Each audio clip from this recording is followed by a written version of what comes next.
Welcome to A Place for Film, the IU Cinema podcast. On this week's episode, we're talking about experimental underground films.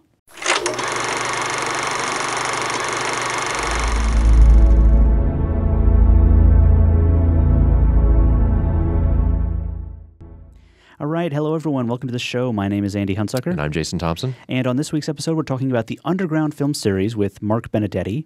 Now, across from the table from us right now is not Mark Benedetti. No. It's our production assistant, Sarah Doyle. Hello. Because of some scheduling emergencies, we had to break this episode up into two pieces. So you'll see the interview with Mark here in a little bit. And it was he got me excited about the films. Cool. Yeah, So, me too. yeah. So we will talk about that a little bit later. But we wanted to give you guys a full episode. So, Jason, what have you seen lately? The last two movies I saw were a part of the Werner Herzog series, the Friday night showings of Bad Lieutenant, Port of Call, New Orleans, as well as Nosferatu, the vampire. They were back-to-back. Grizzly Man has shown earlier that night, and I've seen that before. Yeah. And so I just stayed for a number of hours at the cinema. I really liked Bad Lieutenant. Really? Way more than I ever expected to. Because that was one that I was like, I just could not get excited about that one. I'd never heard anything about it, but it just, I was very entertained by it. I couldn't believe how interesting the movie was. Yeah. It's essentially, I came down to realize that it's Nick Cage doing his best Nick Cage. Okay. That sounds interesting. It's really hard to describe other than that. It's just Herzog managed to just get the right material, the right direction. He actually spoke. It was the last thing he did before he left. He wasn't able to stay for anything else. Yeah. On Friday. Yeah, he's actually going to direct a live concert from The Killers. Yeah. Which is fascinating. Yeah, so he took off to do that. And so he introduced the film and spoke a little bit about it and sort of spoke about how he wasn't going to do the movie without Nick Cage, and Nick Cage wasn't going to do the movie without him. Like, they came to this, like, I don't know if they actually did it together. I don't think it was a blood pact. I think they both just said that same thing separately. Yeah. And then came to making the film. And like I said, I really enjoyed it. Just a real quick sort of example of how Nick Cage becomes Nick Cage in this movie. He's a police officer at the time of Hurricane Katrina. There's a prisoner that's still stuck in the jail. The jail's flooding, and he and I don't think it's his partner, but a guy he works with who's played by Val Kilmer, go to find him, and they're sort of playing with him a little bit, like mocking him. He's like, "Oh, let me out, you know, I'll do anything." And they're just like, you know, whatever, you know, and so they make this like weird bet that like he drowns within like a certain time. And, you know, so it looks like they're going to just leave him there to die. But then Nick Cage's character decides to jump in and save him. And then it sort of cuts to black, and then it shows, I think it's a number of months later, where he's at a doctor's office, and apparently he like screwed up his back. Because he jumps off, like, instead of going down the stairs, which are flooded, which he'd be able to do, he just like jumps into the water, and apparently like something in the water he landed on awkwardly or whatever, or maybe just misjudged how deep the water was. And so he's dealing with this back pain throughout the entire movie. And so he becomes addicted to painkillers. Oh, okay. And then cocaine and all this other stuff. And Eva Mendes plays I think she's a prostitute. She's just kind of like a fancy prostitute. And they're friends, you know, with benefits, I think. And so she, you know, also is a user, and so he provides her with drugs, and he actually gets the rank of lieutenant for doing what he did for this guy, saving this guy's life. And so he becomes the head of a case where a family is murdered in their home, and it just sort of spirals out of control. Like, evidence goes missing from the evidence room, usually drugs. It's implied that he's the one taking these. He's manipulating the other people around him to get what he wants. There's a hilarious scene where he goes to a pharmacy and he basically holds it up to get his drugs because some lady's like on the phone and he can't wait for her to get off the phone. It's just like how crazy can we get in this scene? Oh, how crazy can we get in this next scene? But it works. Yeah. It surprisingly works. And so he gets involved in like a drug ring, like telling guys like, when drugs are going to be like taken from the police. You know, it's so crazy, but it works. Yeah. And it's so entertaining. A lot of people, you could tell, really enjoyed it. You know, they were getting the reactions. They were laughing at the ridiculous moments, but somehow it's believable. It's like, I believe that this person could exist in this world, and it just spirals and spirals and spirals, and he's doing all these bad things, but he's getting the benefits. He's getting, it's like he's doing all this negative stuff, but it's so, like, everything's like, he's so lucky. It's just like, how is he getting away with this? And then he's rewarded for it. Oh, yeah. Somehow. Like, but it's like, and it gets to the point where you're just like, there's no way he gets out of the situation, and he does. And it's just it's so crazy. Yeah. And really, I don't know, it didn't like scream like Herzog per se. Mm-hmm. There wasn't like these beautiful shots, you know, these like luscious environments. It was just a solid movie. Not saying that it's not a great movie, but it just seemed very un-Herzog, but Herzog at the same time. Mm-hmm. It seemed very strange, and so there were a couple shots that really took me out of the movie. There's these things with these. There was one with a crocodile, a shot where it was like down in the crocodile's face, very handheld, like everything was shot in like really nice. At one of his lectures, he talked about how he loved working with animals. Like just he'd like to just shoehorn them in wherever he can. Yeah, but it's like, you know, and it's clearly like almost like a cell phone video of like up in the crocodile's face, like from their point of view. Yeah, he did say like something this about weird music, and then there's another one with two lizards where they're doing a stakeout. And Nick is like, what's this iguana doing here? And Val Kilmer's like, what iguana? And so they're like staring out the window, and then it cuts to a shot of the lizards, and it's like weird, crazy music is playing. Yeah. But like that one made a little bit more sense than the crocodile one, because at that point he's like so high on drugs that it's just like, how is he still walking? Yeah. And but it's so like it takes you out of the movie so much. But I don't know if maybe it's needed. At the same time, I wonder how the movie would. You might just be like so tense without it that maybe it was necessary. Yeah, it's very strange. A lot of other great actors in the movie, sort of sprinkled throughout. The rapper Exhibit is in the movie. Does a pretty good job. Best known for movies like Triple X, State of the Union. You know, just great movies. But this was a good one for him. This I think furthered his career slightly. And so, yeah, I really liked it. I recommend it to anybody. Mm-hmm. I think it's a worthy of a watch. Yeah, I now you make me want to like look it up. I want to go back and find it. Yeah, like I said, I didn't expect to enjoy it as much as I did. So, quite good. And so I don't know if that affected my viewing of Nosferatu. I've seen it before. I saw it a long time ago. I think I saw it when I was a kid. Mm-hmm. And of course, it was a midnight showing, and I had just watched a 2-hour movie or whatever. There was hardly a break in between them either. There was like maybe 20 minutes at the most. Mm-hmm. And so, it's started, and it just seemed like it went on for a really long time. Mm. It's a really slow movie. Yeah. It really is. And there was things about it, seeing it on the big screen, that really stood out, where they went in and redubbed the voices. Not like a typical, like, we have to make it better. They just, the lines were read probably so bad that they had to make them better. Yeah, that's what happened in Fitzcarraldo and Aguirre as well. Both of them were sort of dubbed over. Like, it was very obvious that they dubbed it, and I feel like a lot of people were sort of taken aback by that. Yeah. But I feel like that's also like the way he wanted it. Yeah, I could hear people like giggling at the most obvious. Like, it's clearly not what they're saying. Yeah. It just looked like a bad like Asian dub over. Just like. But it's obvious that it's the same people doing the voices. They're just clarifying them. Mm-hmm. But yeah, I don't know. I didn't like it. Yeah. I just didn't enjoy it. And like I said, I don't know if it was just the circumstances of coming off of such a crazy movie like Bad Lieutenant, and then the time, being pretty late. Yeah. I used to be a night owl, but somehow my life is sort of pulling me into the sunlight a little bit more. Yeah.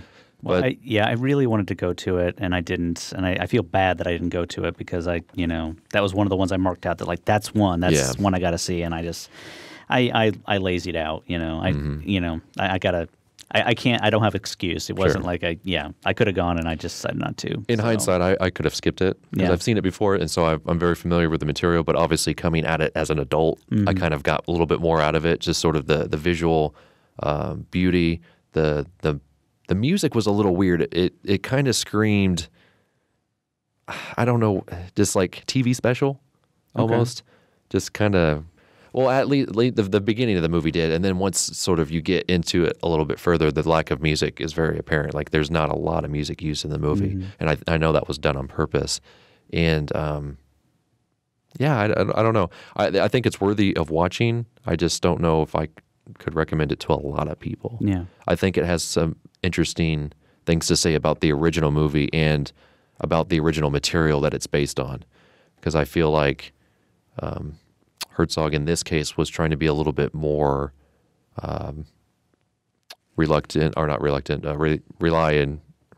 the original material. Like he tried to do a little bit more along with the book rather than the original movie. I know the original movie kind of just went on its own thing, whereas he was trying to pull in some stuff from the original Dracula material. So, like I said, I enjoyed it, but it wasn't like, it didn't blow me away. Yeah. And I was kind of like looking at my watch a little bit, just trying to, it just felt really long in certain places. More so at the end than at the beginning, which is strange because it is a slow buildup, but once things start happening, it's just kind of like, come on, okay, I kind of know what's going to happen. So yeah, those are the really only two things that I was able to catch so far. Yeah. I didn't get to see as many of the Herzog films as I wanted to, and I feel a little shamed that I didn't go to them because it wasn't like I had all sorts of things to do. I just decided not to go at the last minute because I felt like not doing it. In my defense, I did have events Monday, Tuesday, Wednesday, and Thursday. I didn't get home before 11 o'clock on any of those nights. So, I think you're okay. So on Friday, I felt like, okay, I'm definitely not going to Bad Lieutenant. And then about 10:30, I was like, all right, it's time to get ready to go. And I just couldn't get the will to do it. And I didn't go to anything on Sunday either, which that's the one that really... Yeah, I missed one. There was Enigma of Kasperhauser. I really wanted to see. I literally was sitting on the couch watching football, and I looked at the clock, and I was like, oh, wait. Yeah. And I looked at my tickets, and I was like, yep. Yeah. Missed it. But I did see Fitzcarraldo. Yeah. Which is amazing. It's amazing. And we watched that documentary about Fitzcarraldo, so I felt like I knew just about everything that was going to happen in the movie. And I was shocked by the ending. Yeah. I had no idea. I thought for sure it was going to be like a downer, like a serious downer. Like he's going to die. This whole thing's going to go to hell. It's a major failure. And it ends like on this huge, like soaring, dramatic note. It's like he won in a way at the end of this movie. And I was fascinated by that. Like, how do you get to that point after everything that's gone up to that? And that was the most amazing thing about it. And Fitzcarraldo was just. Yeah, I was enthralled every second of it. Yeah, I think it helps knowing sort of the amount of suffering that went behind the making of the movie. I think it helps you appreciate it a little bit more. Yeah. I also watched at home. I just randomly turned on this movie and thinking I would watch 30 minutes and watch the whole thing. This movie called Fire in Babylon. Okay. It's about cricket in the West Indies. Okay. Apparently, the cricket team in the West Indies, like the West Indies makes up countries like Jamaica and Barbados and, everything sort of between South America and Florida, basically. Everything in there, that's the West Indies, short of Cuba. I don't think it's included in that. But everyone else is in there. But the only thing they do together is play cricket. Now, what the movie did a great job of doing was, and it talks a lot about the history of this region of the world and how there was imperialism, that they were sort of, in a lot of ways they were basically enslaved in some ways, and they sort of won their independence in the 60s and 70s. All these different countries kind of gained their independence, and so it's really about how their great cricket team kind of gave them an identity. It does a really great job of showing how, just a national pride can grow from sporting achievement. Which that we feel that a lot in America as well. So it's not it's every 4 years exactly tends to happen. However, it did no job of explaining cricket. Good, yeah. Did not explain cricket in any way. Yeah, I still have no idea. They're matches last for days. Yeah, but it did not explain anything about the sport. It threw some terminology at you. It sort of said, it sort of explained like, okay, to win at cricket, we need fast bowlers. Yeah. They didn't explain.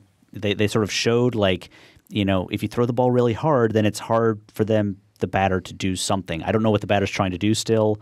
Things would happen. They would, the ball would like roll off to the side, and then everyone would like jump up and down and scream and cheer and like, yay! And I don't know why they were screaming and cheering. It didn't make any sense. And this is coming from two guys. I don't know about you, but we understand curling.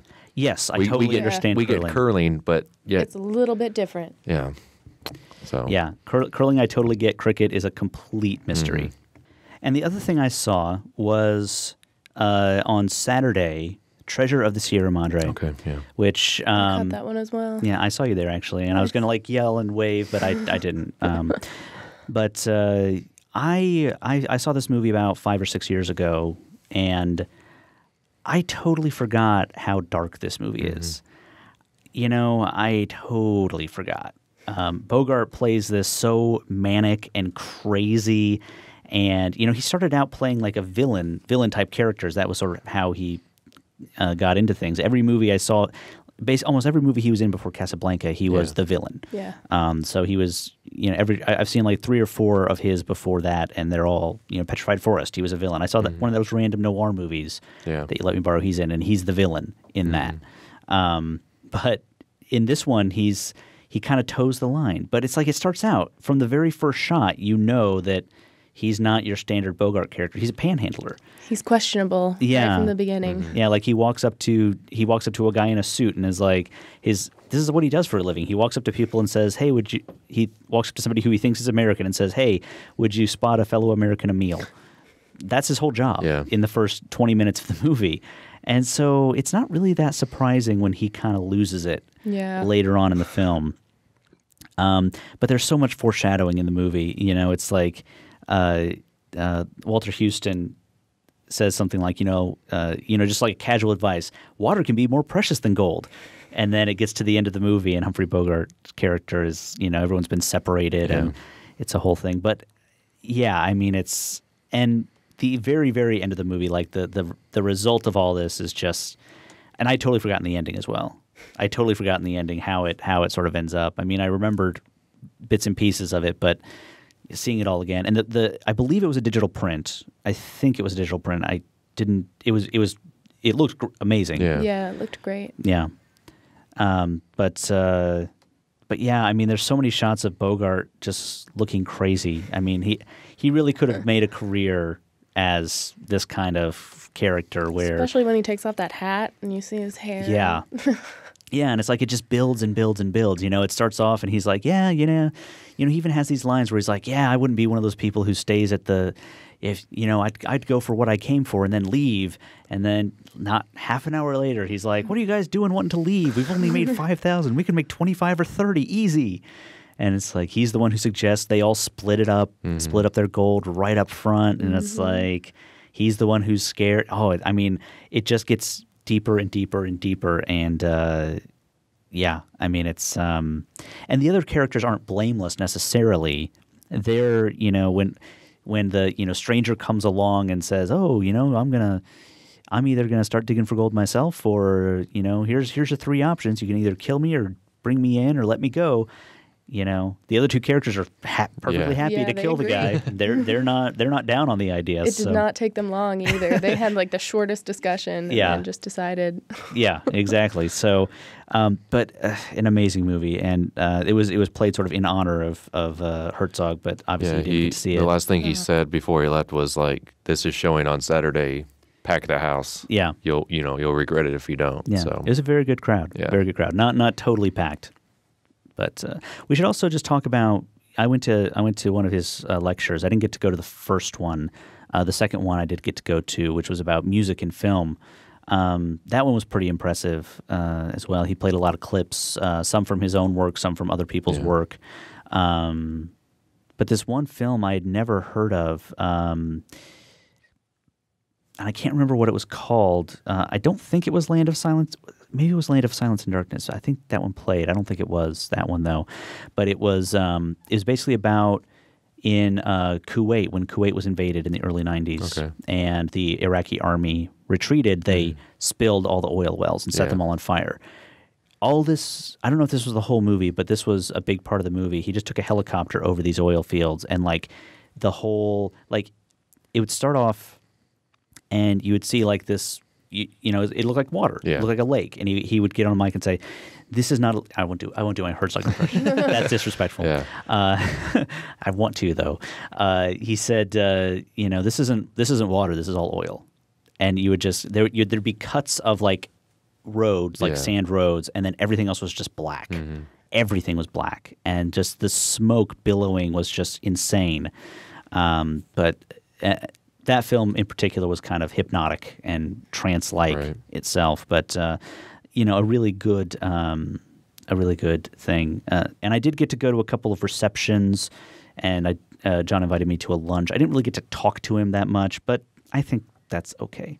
You know, you're around him. I was in his presence. I heard him tell some stories and talk about things. So, and before, when I got to Bad Lieutenant, he was outside just talking with students and people. He was just he just let everyone ask him about anything. Yeah. And so I saw him a number of times with other people, and but it was just impressive to see him there. You know, at that time of day, just keeping himself open. I mean, he could easily just like ran away until he was needed. But he could have hidden in John's office and waited until people like cleared out, and he could, you know, he could have very easily done that. But he was very open, and he was really happy to be here. You know, huge event for the cinema, and packed houses every night for all the films he was there for. I got to see him in Q&As after Aguirre and Fitzcarraldo. I did ask him questions at Aguirre and Fitzcarraldo, just one each. But So what is his favorite color? I didn't hear. That's not your question? No. Well, I asked it, and then he said, "This is frivolous. Let's move on to this." It was funny. He's very chatty. He's very open, but he will let you know if you've said something that he didn't like. Like he's not afraid to sort of say like, "I don't like that question. Like that's not an okay question. Don't ask me that." So I mean, it happens. Yeah, but you know, a very straightforward man. A very like, I guess what I would say is that if you've watched his movies and heard his narration and feel like you know him, you probably have a pretty good idea of who Werner Herzog is. You probably do. Like after having met him and talked to him and heard him talk to just colloquially, just in common company, you probably have a pretty good idea of who he is. But great that he was here, and so I know John's told me the president is already plotting how to get him to come back. So. All right, so let's talk about what's coming up at the local theaters and at the cinema. The first thing, now this isn't for this weekend, but a big event for us coming up the week after. We want to get the word out. We want to tell people about it. We are going to be hosting a film at the cinema. We are. So we're going to introduce the film, and we're going to do a live episode after it. And this film is Casablanca. It's just a small movie. It's a little indie thing. Yeah. Bogart makes an appearance. Like not quotable. No. At all. Not something that you would have heard of or, you know, would hold a special place in your heart. No. None of those things. Nope. So we are it's at October 4th, Thursday, October 4th, 7 p.m.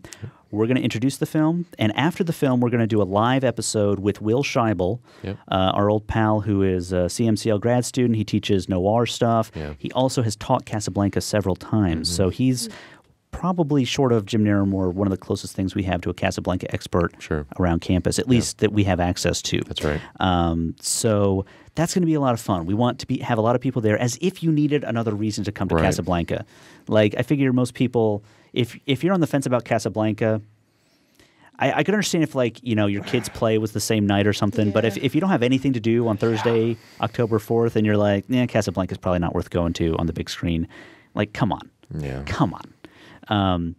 That is ticketed. Get your tickets now, $3. You don't have to pay to see us. You're paying for the movie. You know, we'll take up a collection after the film. That will help. Yeah. Pass around a hat. Yes. Mm-hmm. Keep this thing going. But no, it'll be great. It's going to be great. A lot of fun. So big thanks to John for letting us do that. All right, so we'll get out of here. I'm Andy. And I'm Jason. This has been, and always will be, A Place for Film. A Place for Film is recorded at WFIU Studios in Bloomington, Indiana.